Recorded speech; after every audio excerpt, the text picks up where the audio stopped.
JK Yadav Films. आरोही recording studio Sansarpur Khagaria. Nepal वाली छौरी के नाचले ओलही जिला बेगूसराय। बंगाल वाली छौरी के नाचले ओलही जिला बेगूसराय। यहाँ के छौरा सब हाथ लगाई के करतौ तोरा टराय। बंगाल वाली छौरी के नाचले ओलही जिला Begusarai. DJ good Madhubani, DJ good Madhubani, DJ good Madhubani, DJ good Madhubani. JK Yadav Films.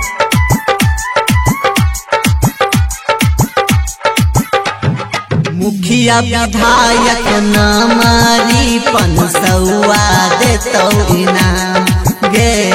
यहाँ के छौरा नचाई नचाई के कर देतौ बिहान।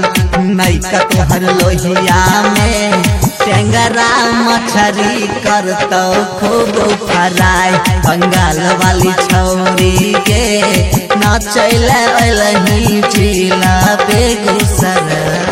DJ good Madhubani, DJ good Madhubani, DJ good Madhubani. JK Yadav Films.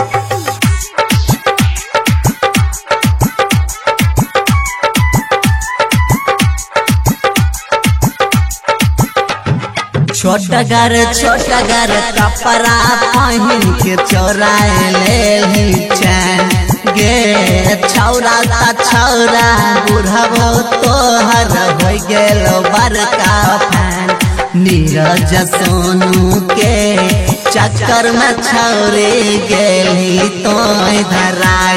Bengal वाली छौरी गे नाचले ओलही जिला बेगूसराय। JK Yadav Films.